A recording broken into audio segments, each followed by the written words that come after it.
Aliran udara yang tinggi tidak stabil. Kamu harus selalu menyesuaikan arah. Pastikan kamu mendarat di lokasi yang telah ditentukan seakurat mungkin. Jika kamu membuat kesalahan, kamu mungkin kehilangan beberapa kilometer atau bahkan puluhan kilometer. Setelah berbicara, Devano melanjutkan, ya, ada juga postur pendaratan.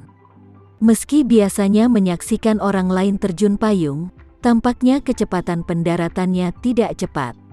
Padahal, pada saat mendarat, kecepatan turunnya masih sangat tinggi. Ini membutuhkan skydiver untuk mendarat. Lakukan penyesuaian sesaat sebelumnya. Jika kamu tidak bisa mengontrol dengan baik, biasanya kakimu patah atau bagian tubuh lainnya patah. Ketika Tamarenza mendengar ini, dia tidak bisa membantu tetapi bertanya kepadanya, terakhir kali aku melompat dari helikopter setinggi 10 meter, tidak apa-apa. Apa yang kamu katakan seharusnya tidak menjadi masalah bagiku. Baru kemudian Devano mengingat penampilan penyelamatan Ayu dan Lina Hadid terakhir kali oleh Tamarenza, dan dia merasa sedikit lega ketika dia mengira kebugaran fisik Tamarenza sama sekali berbeda dari orang biasa. Jadi dia menarik nafas dan melanjutkan, Tuan muda, karena ini masalahnya, maka aku pikir hanya dua masalah yang perlu kamu perhatikan adalah kontrol arah dan waktu membuka payung. Aku akan menghubungi pihak Lebanon. Orang antarmuka, biarkan mereka menyiapkan perangkat yang dapat menampilkan tekanan udara, ketinggian, dan posisi GPS. Kemudian kamu dapat menilai waktu terjun payung berdasarkan data waktu nyata, kemudian menyesuaikan arah secara waktu nyata berdasarkan GPS.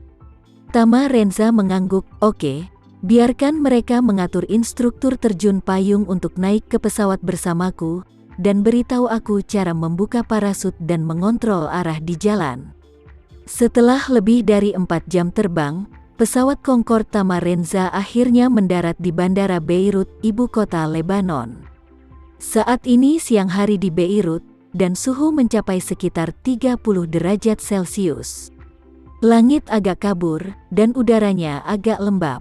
Sepertinya hujan deras sudah lama menahannya dan belum turun. Setelah pesawat Tamarenza mendarat, dia langsung meluncur ke hanggar besar. Saat ini juga terdapat pesawat angkut bermesin 4 baling-baling yang diparkir di hanggar. Sekelompok anggota kru mengelilingi pesawat untuk pemeriksaan terperinci. Setelah pesawat berhenti, tangga merapat, kru membuka pintu, dan Tamarenza dan Devano keluar dari kabin bersama. Pada saat ini, di bawah tangga, seorang pria paruh baya dengan wajah Indonesia berdiri dengan hormat. Saat Tamarenza dan Devano turun, dia buru-buru melangkah maju dan membungkuk hormat, dan berkata, "Halo, Tuan Muda. Selamat datang di Beirut." Tamarenza melihat ke pihak lain dan menemukan bahwa orang ini seusia dengan Devano, di usia 30-an, dan bahasa Mandarinnya sangat standar, dan dia tampaknya bukan orang Indonesia perantauan yang tinggal di luar negeri untuk waktu yang lama. Jadi dia bertanya, "Apakah Anda dari keluarga Renza?" Pihak lain buru-buru berkata, "Tuan Muda, saya juru bicara keluarga Renza di Timur Tengah. Anda bisa memanggil saya Aprilio. Tuan tua secara khusus meminta saya untuk terbang dari Arab Saudi untuk membantu menyelesaikan pekerjaan resmi dan memberi Anda semua bantuan yang aku bisa." Tamarenza mengangguk sedikit dan bertanya, "Bagaimana situasi di Suriah?" Aprilio segera menjelaskan, oposisi Suriah berada di jalan buntu dengan Kedutaan Besar Amerika Serikat, tetapi sikap Kedutaan Besar Amerika Serikat sangat tegas kali ini, dan itu tidak berarti berkompromi. Jadi aku kira mereka akan segera kehilangan kesabaran. Tamarenza bertanya lagi, apakah Kedutaan Besar Amerika sama sekali tidak siap untuk campur tangan dalam masalah ini, atau apakah ada rencana lain di baliknya?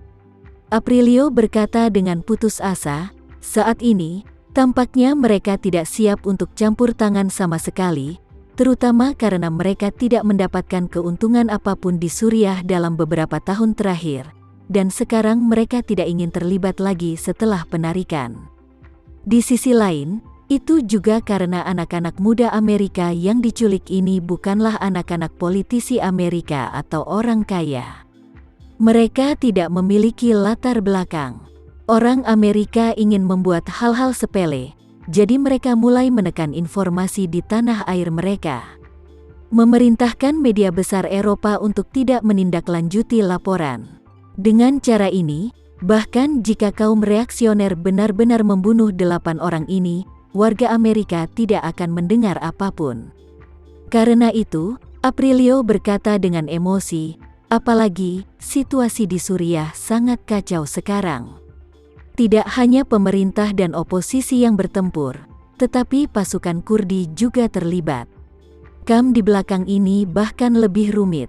Amerika Serikat, Rusia, Iran, Arab Saudi, UEA, dan Turki semuanya berkontribusi pada kobaran api di balik layar. Hal ini telah menyebabkan berbagai konflik bersenjata di Suriah selama ini, dan perang apapun di kedua sisi adalah kondisi yang mematikan. Tanpa meninggalkan ruangan, Kedutaan Besar Amerika telah memperingatkan warga Amerika untuk tidak datang ke Suriah. 8 orang muda ini dengan sengaja melakukan kejahatan. Jika sesuatu benar-benar terjadi, mereka tidak akan menyelamatkan mereka. Tamarenza mengangguk dengan sungguh-sungguh dan bertanya padanya, apakah pelatih skydiving sudah tiba? Dia ada di sini. Aprilio berkata, pelatih mendibak tas parasut dan perangkatnya di pesawat. Aku akan mengantarmu menemuinya. Ngomong-ngomong Tuan, pesawat kita akan lepas landas dalam 10 menit. Ketika Tamarenza naik ke pesawat, Tuan Aprilio menunjuk ke salah satu pria yang sedang memeriksa tas parasut dan berkata, Tuan, ini Vasily dari Rusia. Dia adalah instruktur penerjun payung yang merupakan penerjun payung ketinggian profesional selama 20 tahun. Pengalamannya sangat banyak. Pria Rusia bernama Vasily berdiri, memberi hormat pada Tamarenza, dan berkata, halo, Tuan Muda Tamarenza. Kali ini saya akan bertindak sementara sebagai instruktur terjun payung Anda. Jika Anda merasa tidak yakin, saya dapat mengajak Anda untuk melompat saat itu. Tamarenza mengangguk dan bertanya, jika aku melompat sendiri, apa yang harus aku perhatikan?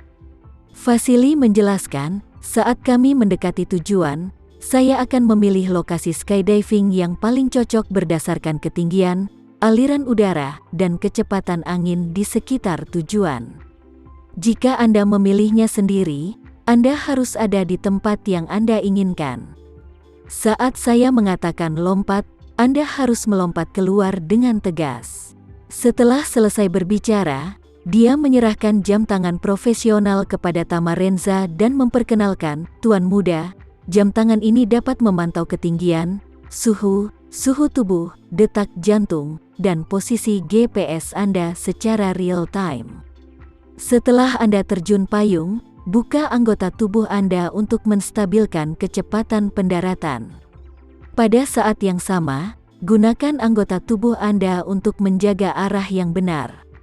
Kemudian saya akan menggunakan koordinat GPS Anda untuk mengingatkan Anda secara real-time bagaimana mengontrol anggota tubuh Anda dan kemudian mengontrol arah melalui radio, untuk memastikan bahwa titik pendaratan Anda tidak menganga sebanyak mungkin. Selain itu, saya telah menyetel pengingat pembukaan payung di jam tangan ini. Jika Anda mencapai ketinggian bukaan payung yang telah ditentukan, jam tangan akan memancarkan getaran dan petunjuk suara. Kemudian Anda dapat langsung menarik saklar payung utama pada tas payung.